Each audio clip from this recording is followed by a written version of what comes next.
को वोट है, बस 2 दिन बचा, कल प्रचार भी समाप्त हो जाएगा। पहले चरण यानी आधे उत्तर प्रदेश में पर 4 तारीख को वोटिंग होने जा रही है।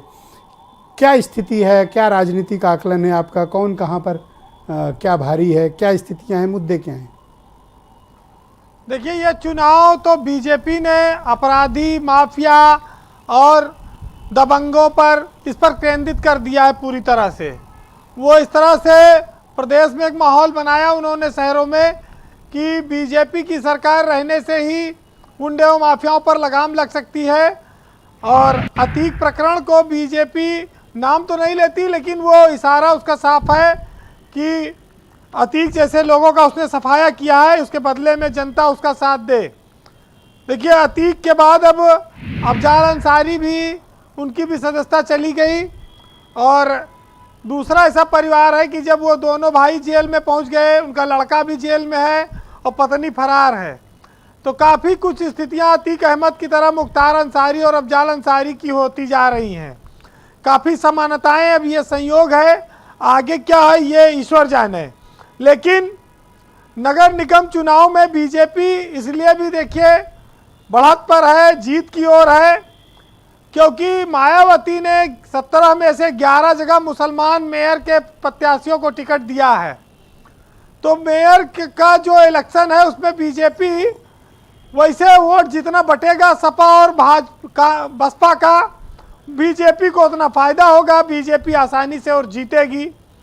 बीजेपी जीतती भी रही है, लेकिन मायावती के फैक्टर ने उसकी जीत की राह को और आसान किया है।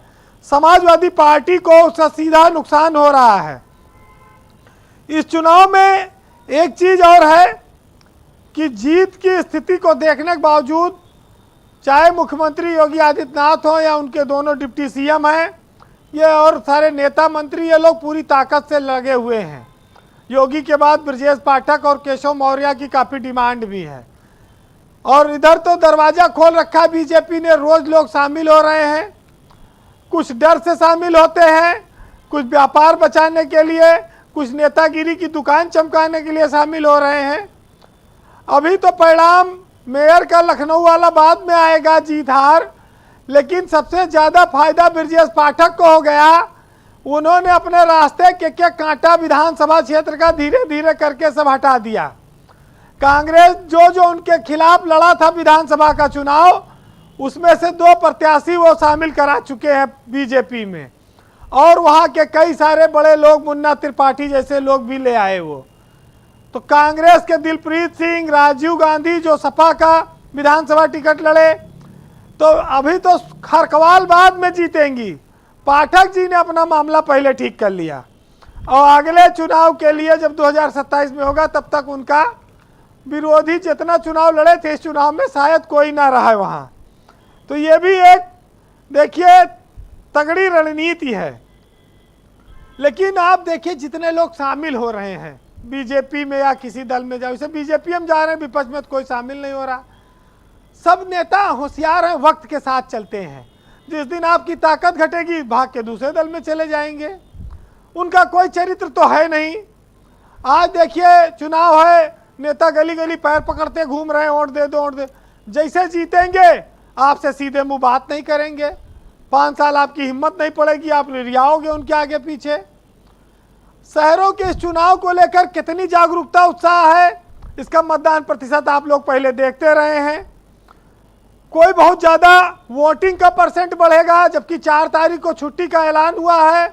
प्रदेश के 9 मंडलों में वोट पड़ेगा, लेकिन मुश्किल है कि कोई वोट परसेंटेज बढ़े। ब्रजेश जी, हम लोग स्मार्ट सिटी में रहते हैं क्योंकि स्मार्ट सिटी की बात आई है, लेकिन स्मार्ट सिटी का हाल ये है कि इस सिटी पूरी खुद ही पड़ी है और हजारों करोड़ रुपया खर्चा हो गया, लेकिन अभी तक किसी को कोई लाभ तो मिलता दिखता नहीं है। हाँ, ये जरूर है कि सरकार की हर घर नल योजना सफल हो रही है। जो डीबीटी के माध्यम से पैसे देते हैं खातों में, वो आ रहा है, लोगों को राशन मिल रहा है। लेकिन आम चुनाव में उतना, नगर निगम के चुनाव में उतना रुचि आम वोटर की अभी तक दिखी नहीं है। अगर देखिए इशू खाली Atiq Ahmed, half encounter, bulldozer, इन सब के अलावा अगर आप कुछ है तो फिर या तो 5 किलो राशन वाले, या तो शाम का जिनका दवाई का इंतजाम चल रहा है इस समय, और कुछ उसके साथ चखना का व्यवस्था हो जाए। सुशील दुबे जी जानते हैं चीज़ों को, और व्हाट्सएप की यूनिवर्सिटी से जो ज्ञान चलता है वो चल रहा है। इस तरह से चुनाव हमारे यहाँ चल रहा है।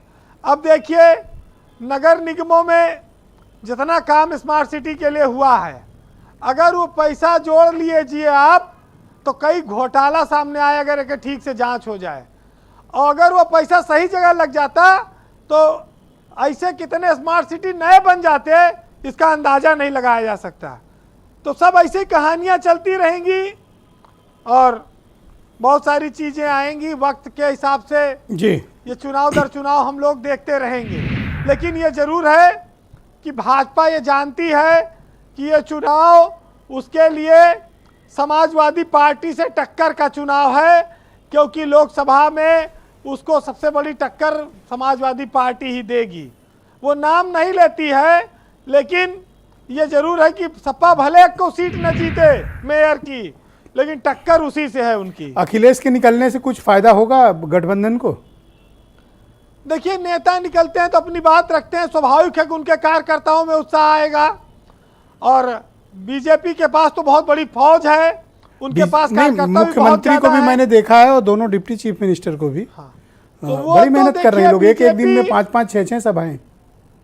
ब्रजेश जी, इतना आसान बीजेपी को हराना शहर में है नहीं, लेकिन मुकाबला में आप रहेंगे, टक्कर देंगे तो कार्यकर्ता को उत्साह बना रहेगा और आगे उसका फायदा मिलता है पार्टियों को। जी, गोपाल दास नीरज ने लिखा है, देखिए चुनाव कैसे होगा, वोट कहाँ मिलेगा और इंसान की हालत क्या रहेगी। इस पर सुनिएगा कि जितना कम सामान रहेगा उतना सफर आसान रहेगा, और जितनी भारी गठरी होगी उतना तू हैरान रहेगा, और उससे मिलना नामुमकिन है जब तक खुद का ध्यान रहेगा, और हाथ मिले और दिन न मिले ऐसे में नुकसान रहेगा, और जब तक मंदिर मस्जिद है मुश्किल में इंसान रहेगा। बहुत शुक्रिया आपका वीरेंद्र जी, बहुत बहुत धन्यवाद ग्राउंड जीरो से अपने इनपुट और जानकारी हमें उपलब्ध कराने के लिए। बहनों भाइयों, आज 1 तारीख